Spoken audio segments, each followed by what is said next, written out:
Good evening, everybody, and welcome to another edition of 108 Stitches Baseball Talk. My name is Scott Morgan, Ross Motor City Madmouth. We have a great show on hand tonight, and if you want to really understand what this show is going to be about, you might need AARP. Is what you might need, and you'll get an idea what I'm talking about. Before I get to that, I want to introduce a crew that will be bringing you this show tonight. George Eichhorn, welcome back, buddy. Hey, good to be here, Scott. Thanks for having me. Look forward to it. All right, and Mr. Opinion, I'm sure you'll have plenty of them, won't you? Oh, absolutely. I always have a lot of tricks in my bag. No, bag of tricks, but a trick's in your bag. Okay, you can use it either way. I think the phrase goes either way, but that's fine.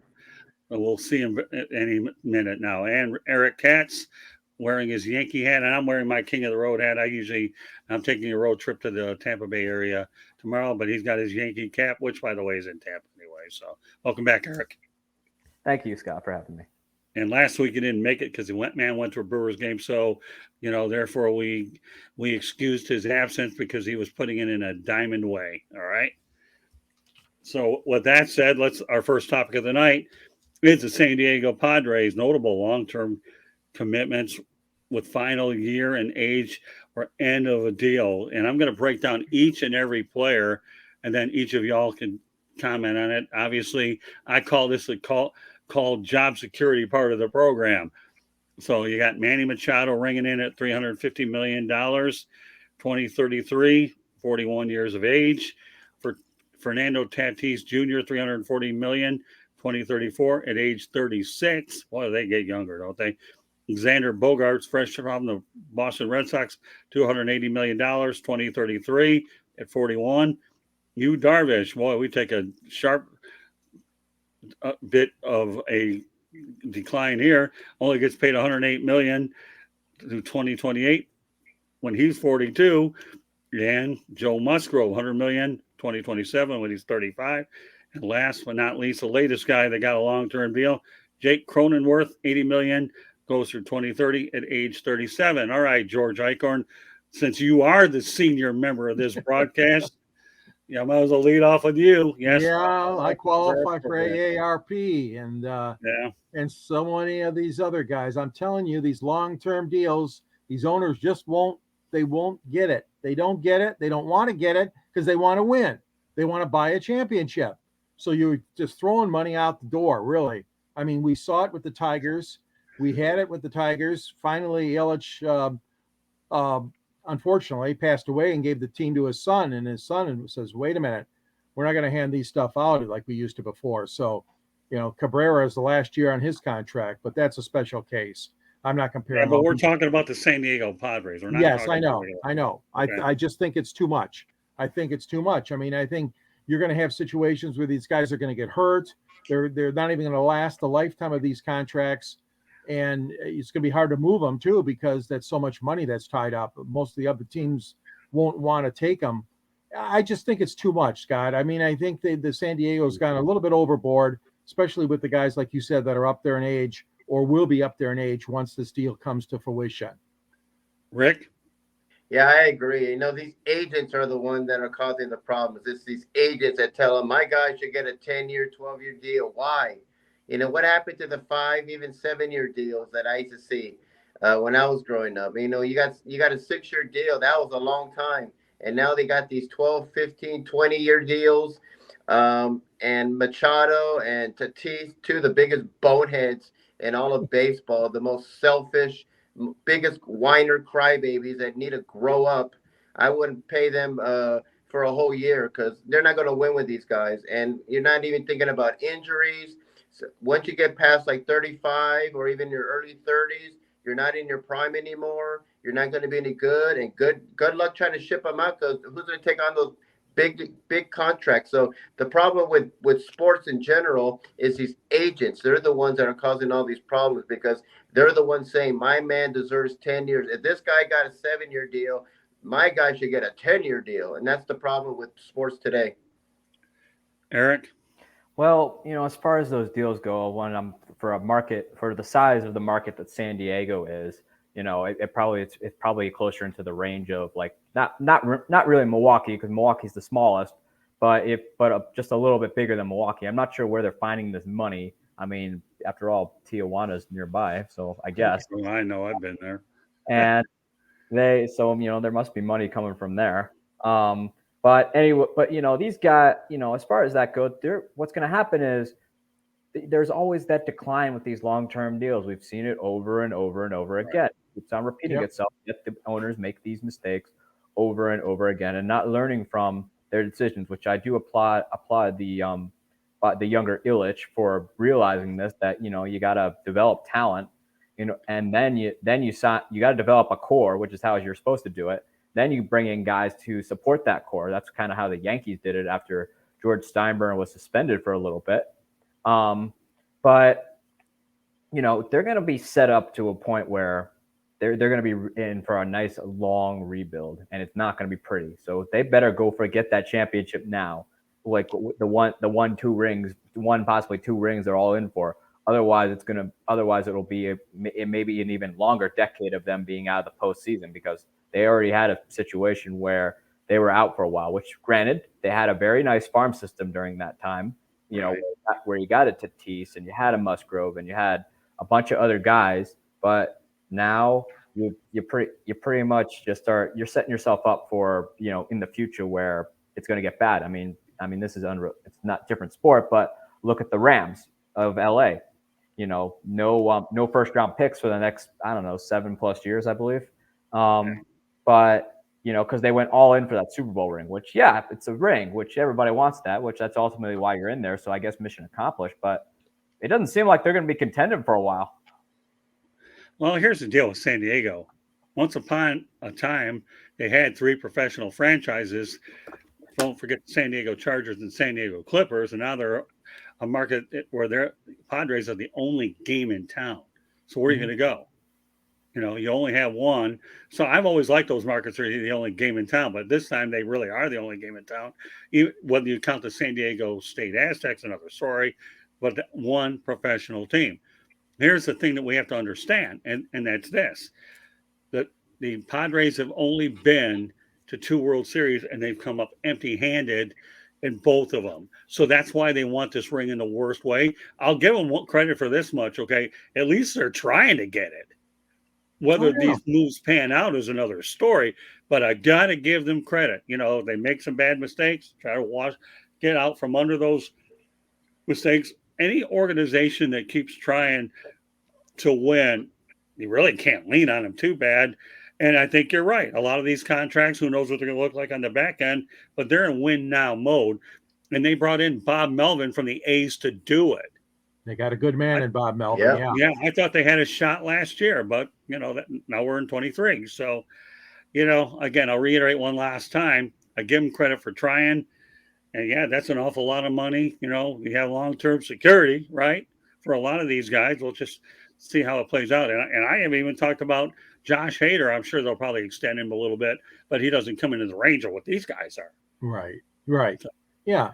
And again, I look back at those Detroit years with Mr. Illich, and from about 2004 to 2012, 13, I mean, they had a long stretch there where he was dishing out the money left and right. They got to 2 World Series, didn't win them. Okay. Well, you know what? Let's stay in San Diego. Okay. No, not La Jolla, but San Diego, although I love La Jolla. You talked about Tijuana. I've been there a couple of times. Did a little bit of negotiating there. Certainly not a place that you'd want to have a resort at, but we'll leave that alone. But let's talk about Tonygwynn. He's the all-time assist leader for San Diego State basketball with 590. Can you imagine that, George? No, I mean, when I saw that really stood out. That's amazing. I mean, 590 is incredible, and what an accomplishment. I mean, I really think that I've always admired him anyways, but that even makes me admire him even more. Well, that's why I brought it in the broadcast, because everybody knows that Tonygwynn's a good baseball player, but do they realize what a pretty good basketball player? He could have made it either way. A lot of guys are certainly going to go to their preferred sport, and obviously he was certainly a better baseball player. I can tell you many players, whether it's Kirk Gibson was a good baseball player, ended up taking baseball full time, and I'm sure the list goes on and on. But we'll keep it focused on Tonygwynn, and yet this guy, to me, You know, he could hit any kind of pitching. I'll never forget that inspiring moment at Fenway Park when he was next to Ted Williams. I mean, that just blows you away. So, but Yeah. Tonygwynn, Rick Curdy, did you realize he was that good of a basketball player?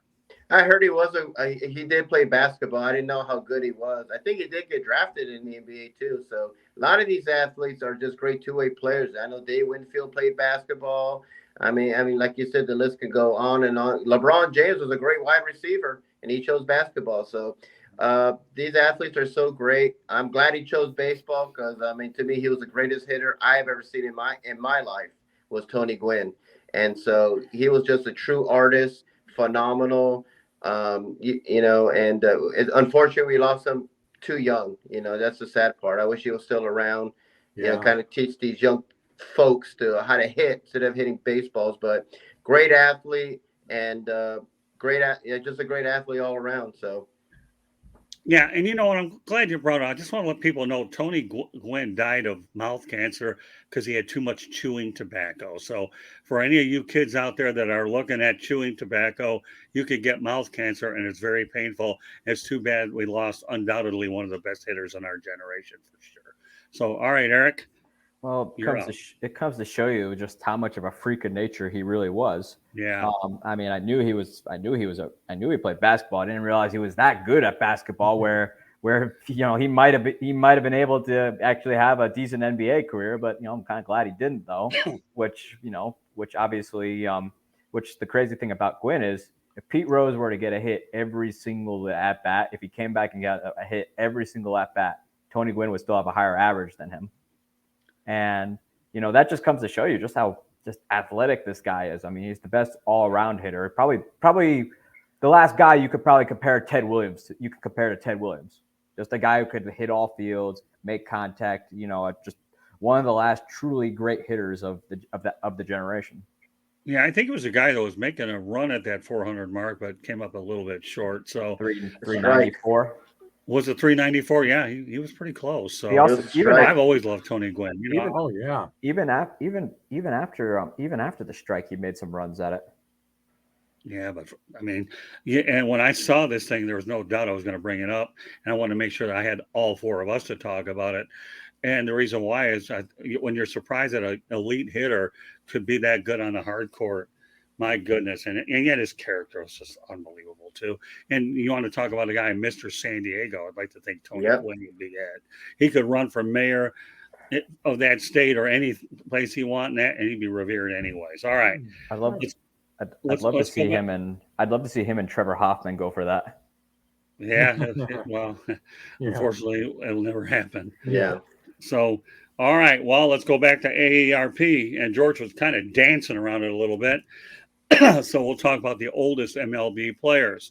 We'll begin it with Richhill of Pittsburgh. Don't worry, Mark Mancini. Okay. You know, I wouldn't classify him as a real Cy Young Award winner, but the fact that he's pitching at 43, more power to him for your Pirates. And you, Ralph Williams, too. Okay. So you can be long-winded about him. Nelsoncruz, 42, with the San Diego Padres.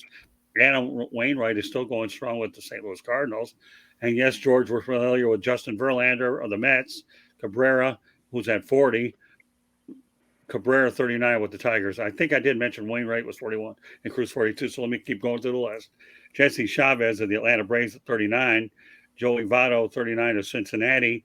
Zackgreinke, 39 of Kansas City. charliemorton, 39 of Atlanta. And we're back to San Diego for craigstammen. So there you go, George. Size up this AARP list. Oh, you got a lot of good people in there, a lot of good names, obviously. It's amazing how some of them can extend themselves that long. I mean, you know, you talk about this, but you also have to realize that they had some injuries. Most of those guys had injuries and lost a little bit of time. Verlander had injuries. Cabrera had injuries. I mean, we saw it here in Detroit.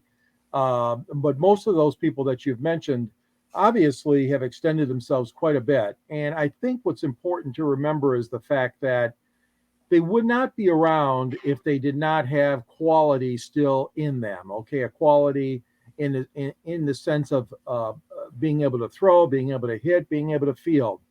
You know, the thing is yeah, some of them got the big deals like Cabrera, but they extended themselves out with long-term deals. But the fact of the matter is, if somebody still wants to pay him money, we know guys like Nolan Ryan went on a long, long time.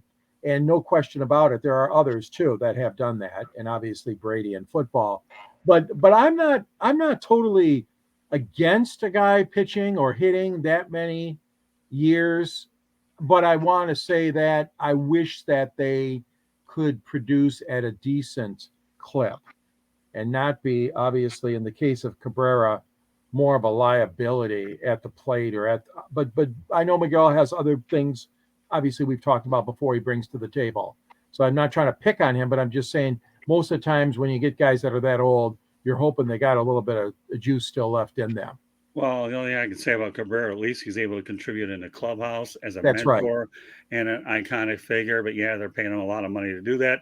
But baseball contracts are guaranteed, and there is no salary cap. So as a result, a lot of these guys, in the NFL, it's a different story. You're not producing 1 year, they run you out of the league, or whatever. But baseball, you make a good living and your contracts are guaranteed. And that's why a lot of these guys that have moved over to baseball made wise business decisions. I was kind of surprised that Kyler Murray didn't, but he was looking at the immediate money that the Cardinals, but then again, he would have wound up with the Oakland A's or now the eventual Las Vegas A's. So I'm not going to get into that. But the reality is there is no salary cap.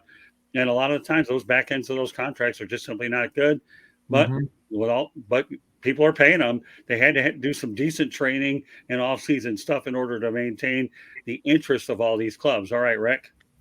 Yeah, I mean, it's fantastic. I mean, I feel old because I remember seeing these players when they were like in their 20s and 30s. So, a lot of these guys, I know they've, I remember seeing Charlie Huff. He looked like he was 60 years old when he pitched. These knuckleball pitchers could pitch in their 50s. And I remember Julio Franco, who was allegedly like in his late 40s when he played. And with that batting stance, that was a wild batting stance. So it's amazing what you can do to yourself. There are players that extend their careers for a very long time, and others, you see, what's his name, Tua from the Dolphins, who's always getting hurt, and he's a young guy. So it just depends on your make, your body. A lot of it's dieting. A lot of it's just taking care of yourself. Probably they don't drink or smoke or anything like that. That helps a lot too. So. Kudos to these guys because they're around my age. And, I get out of bed, my back hurts. So, I can't do what they do, especially in hitting. That would be the hardest, and the pitching. But I know Frank Tanana, I remember when he reinvented himself as a flamethrower, and then all of a sudden he was this herky-jerky breaking ball guy. So kudos to them to still play, and they still have that desire, which is the important thing, the desire to play. All right, I should point out that the audio version of 108 Stitches Baseball Talk can be heard on iHeartRadio, Apple, Spotify, Google, wherever you get your podcast. So there you go. Also, please hit the red subscribe button on YouTube, South Florida Tribune. Okay. We're striving for 1,000 subscribers. So, and you go ahead and subscribe. You'll get all the notifications that we're going to be on and what show. Also, please comment, like, and share the broadcast. Want to be a guest? No problem. Please send topic ideas to South Florida Tribune at gmail.com, and we'll go out there and pair you with the show that you'd be able to do. Also, if you want to advertise, call 954-304-4941. We are live on Facebook, LinkedIn, Twitter, and YouTube. All right. Ralph Williams obviously has been paying attention, so we'll give him a little bit of shout. Hey, Ralph. Hello, Mr. Williams. How you doing? My deepest condolences to your nephew, by the way. So rest in peace. But richhill, pitcher for the Pirates, 43 years old. We talked about him. More power to you. I hope you can get some productivity out of him. So there you go. All right, Eric, it's your time to comment on the oldest MLB players. Part of it is players like they've been in better shape than they ever have before, and another reason too is these facilities are just they're state of the art, better than ever. These aren't your typical like spring training, which where you have your field and you might have a weight room and whatever, and that'd be that. But no, they got these labs, they got these places that kind of are more like more individualized, that work with specific position. They got position coaches now. It's unbelievable. Just players are in better shape now. Obviously, they've taken tobacco and cigarettes out of the game and other things like that. So that's also helped them kind of last longer. But it comes to show you that just how far the game has come. I mean, good for them for being able to stay in shape that long and have that desire to play. Because eventually, like they say in Moneyball, we're told at some point we can no longer play the children's game, and clearly these guys haven't been told yet that they're still playing it well into their 40s, which it used to be closers would last a while because they come out every other game or every few games or whatever, once in a while, maybe back-to-back saves, and then maybe 3 games, but then they'd be unavailable for about a game. But obviously, it's a testament to show just how far the game has come, just with its training, with its facilities, with their fields, with their coaching. Because now coaching staffs it used to be the pitching coach and the hitting coach. That was it. Now they got a coach for, I feel like, everything. Well, the amazing part about let's just go over the pitchers per se. You got Richhill, who's 43, Adam Wainwright's 41, Justin Verlander 40. You have Zackgreinke, who's 39, and then you have charliemorton. Half that list, I don't know, is Stammen pitcher or not? I'm trying to remember. I don't pay attention to them that much, but you got 5 pitchers out of this group anyway. So, and especially the kudos to JV. I mean, coming back from Tommy John surgery. I mean, that's just phenomenal. The year that he had last year, unfortunately, he's on the injury list right now for the Mets. But I agree. And, Eric, you made a good point about the conditioning that these guys are in. And I know, Rick, you mentioned it too, the facilities, the diets, the training regimen. It's all for the players. It also helps that they took out the drugs and tobacco and whatever out of the game. So that also factors in, because obviously back in the day, all of us remember they used to use that stuff like no tomorrow. Like I'm sure we remember Jim Leland just having a lung dart in the dugout. But now all that's kind of gone. Now they no longer want it in the game. They specifically banned it from the game. They won't even allow it near the club in the stadium, even much like some of them don't even allow it in the concourse area. But they took a lot of that out, so it definitely factors into guys being able to play for a longer periods of time. Well, the amazing part about the list now, because I looked it up, is Stammen's a pitcher. So you got 6 out of the 10 guys are pitchers. That's amazing, isn't that? Yeah, it really is. Well, it helps that they, it also helps that they're not throwing them out there for long periods of time anymore. That's true. Yeah, that's true. I mean, managers are forced to handle the game differently, go 1 or 2 innings and all that. We often criticize the NBA, and rightfully so, for load management when it comes to talking about pitchers and players in baseball. When you're going 162 games strong, plus you have spring training, I might understand the cautious part of it a bit more with a much more marathon type of season than you do with the NBA. You hate to see guys miss games, but I'm a little bit more tolerant of it in baseball. And the baseball players have a much different psychological mindset than the basketball players. All right. Last topic of the night before we go to parting shot. Let's talk about the new MLB pitch clock. Seems to be working. We'll compare a couple of seasons here. The 2022 regular season, the average time of the game, 3 hours, 6 minutes. 2023 opening weekend, average time of game, 2 hours, 38 minutes. And we'll talk about the new rules of 2023 include the pitch clock, the larger bases, banning the shift, pickoff restrictions. All right, George Eichhorn. Well, so far, so good, I guess you'd say. Most of the people, I'm kind of in the minority. I was not in favor of the pitch clock, but most of the time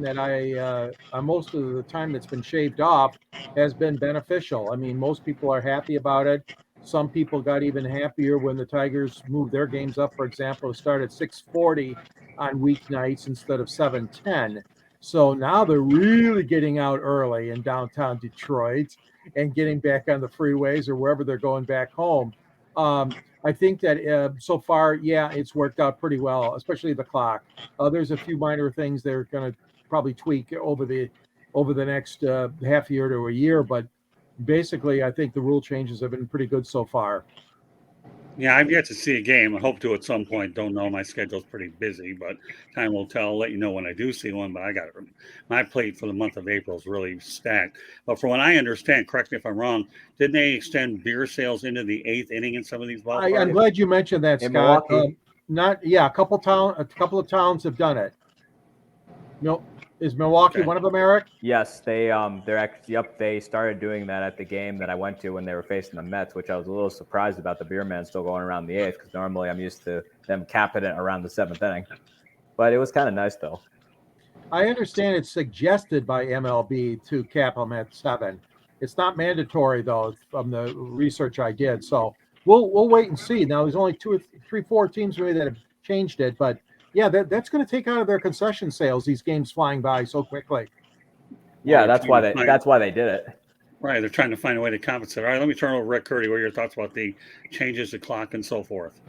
I love the pitching clock. I've seen a game with the pitching clock at the Knights game, and honestly, you don't even pay attention to it. But they had to make the game shorter because they have lost the young people today. Their attention span is that of a mosquito, and so a lot of them, we're living a fast society, and baseball's not like that. So they had to do something. I'm a creature of habit, but I understand why they do it. And I love to see this, and I'm happy that stolen bases are coming back. That's another lost start. Stolen bases have increased dramatically ever since the pitch clock. So I'm happy to see those two things. And maybe that's why they got bigger bases. I don't know. But I'm glad that the stolen bases are coming back as well. So I don't have a problem with it. Anything to make the game better for today's society, because they had to do it for today's society. Back in my era, it wouldn't have made sense. But in today's era, we're in a fast-paced society. They had to do something. So I'm really happy that they did these changes, and and hopefully we can bring younger people back into the game. Yeah, two of the other things that you point out, I like what I've seen on television with the banning of the shift, where they've made it where 2 on one side, 2 on the other.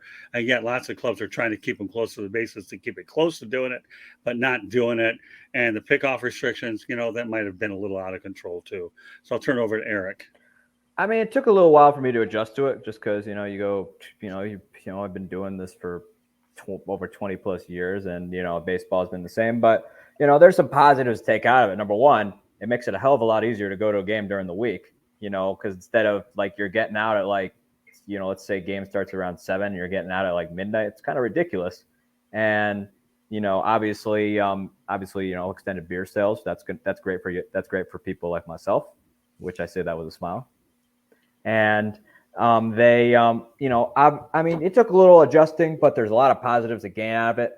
I'd say banning the shift, I'm telling you, that thing will just bother me like no tomorrow. It basically took the offense out of the game. I mean, I get great plays are going to happen. I get outs are going to happen, and I get you're going to have a 0-0 ball game. But, people want runs. I mean, that's what it is. I mean, we want to see the points, and I think getting rid of the shift does that. I think bringing back stolen bases is very fun because, the only teams that were really doing it were the Yankees were a little bit last year, a little more than average last year. But I think having the speed part of the game return is going to be awesome. So we're going to be seeing people steal 30 and 40 plus bases again, which I think is exciting. But overall, it took an adjustment, but I'm loving what's come out of it. I mean, does it need some work? Yeah, but like anything when you roll it out, it's not going to be perfect. So I'm sure there'll be stuff that they address in the off season. And overall, it just makes it easier to go to a game during the week, and you're going to see a lot more people attending, during the week and during the weekend. So it just makes it easier. It just makes it easier on the fans, which the guys who have work the next day. Well, we don't necessarily want to leave early, but we have to because we have to go to that thing that pays our bills at the end of the day. Yeah, Don Mattingly used to tell me, and we talked about it a lot when he was managing the Marlins, that you know what, you can have all the rule changes you want, and you complain about them, but you know what, they're still going to be enforced. So either you live with them, nothing you can do about it, nothing to change. We all know that when I was talking about the subject, at that time you had the mound visit, and then you had a couple of other rules that were, and then they brought on a lot more of the radical changes. And let me address the stolen base situation. Even if you're going out there and stealing more bases, it won't matter. None of those stolen base records are ever going to get broken because the guys that set them, to me, they're safe. There's records being broken, stolen bases won't. But yeah, if it helps improve the game. But I always like to go back to Don Mattingly because I used to learn so much from the skip. It's unbelievable, And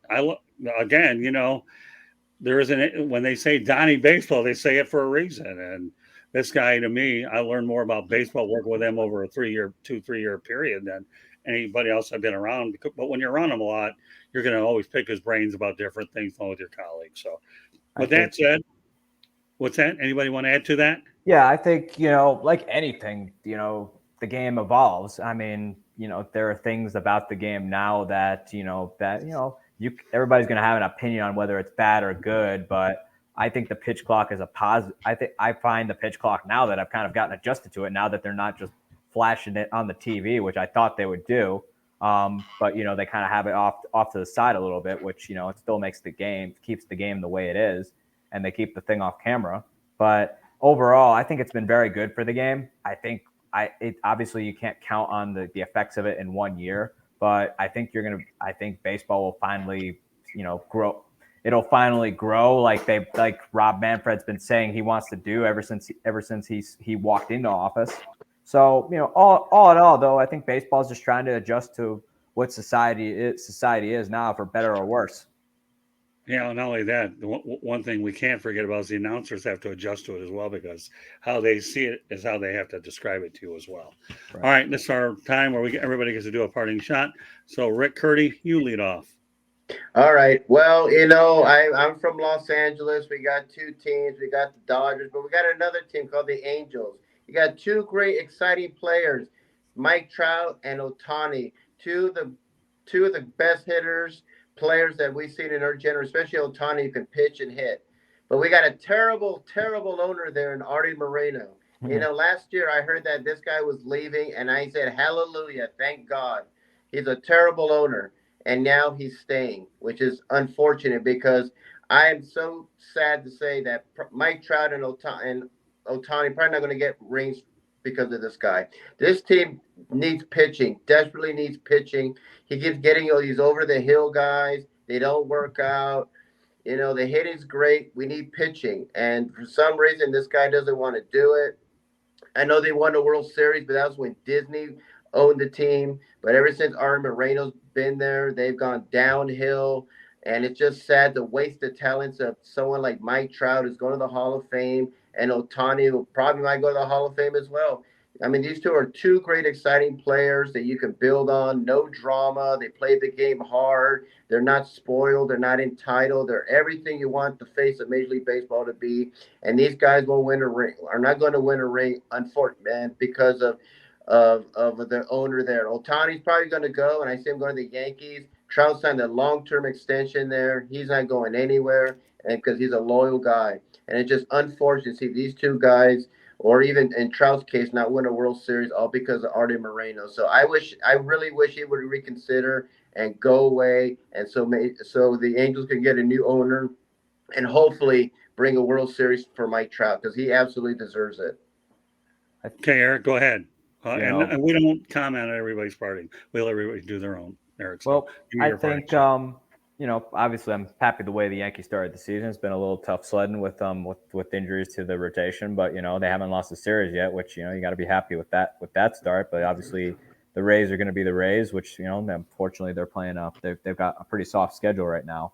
But I'm happy with the way they started. Haven't lost a series. Took 2 out of 3 from a very good Baltimore Orioles team, and you can't I can't complain given the circumstances. Okay, George, what's your parting shot? Well, Scott, we had him on our show a little while ago. My parting shot is a thank you to Tom Gage. Tom was selected, the only writer, I might add, only media member that was selected to speak at the eulogy of Jerry Green, our dear departed friend who covered every Super Bowl for 56 years. Jerry did the eulogy at the funeral home, and I'll tell you what, in the sense of a Bob Newhart, and you guys might remember, Eric might not, but Bob Newhart was notorious for a great phone conversation. You didn't even have to hear the other person talk, because Newhart had the knack. Well, I'm telling you, Jerry Green, he simulated that. I mean, at Jerry Green's funeral, Tom Gage simulated that, and it was fantastic. And thank you, Tom Gage. There's a reason why you won that Hall of Fame Legacy Award for your sports writing skills. And Jerry, of course, won it for the Pro Football Hall of Fame, the writer's wing. But Tommy Gage, you did a great job. I know your friend up there is looking down on you. And terrific work with your eulogy for our dear friend. And hats off to you, Tom Gage. Yeah, well, Tom Gage, Jerry Green, friends of mine. So, Yep. yeah, really. And I'm glad we had him on the show. All right, my parting shot is probably where it should be, anyways, in the state of Florida. I'm going up there tomorrow, anyhow, is on the Tampa Bay Rays. Okay. 10-game winning streak, impressive. 9 games, scoring over 4 runs. I don't know what the score is now, but I'll go by with what I have at the moment as we're on the air. Yes, they swept the Tigers 3-0. Nationals 3-0, Oakland 3-0, and they're leading. If they win against Boston, that means you've got 4 teams that did not make the postseason. Okay, last year. And I will say this about Kevin Cash: he's the Albert Einstein of baseball. But it's a shame that they cannot get a crowd of over 21,000. Because if you stick this ball club anywhere else, they would probably have the building 80, 90% full all the time. The Tampa Bay Rays, to me, are a model franchise in the way they develop their players and they keep winning.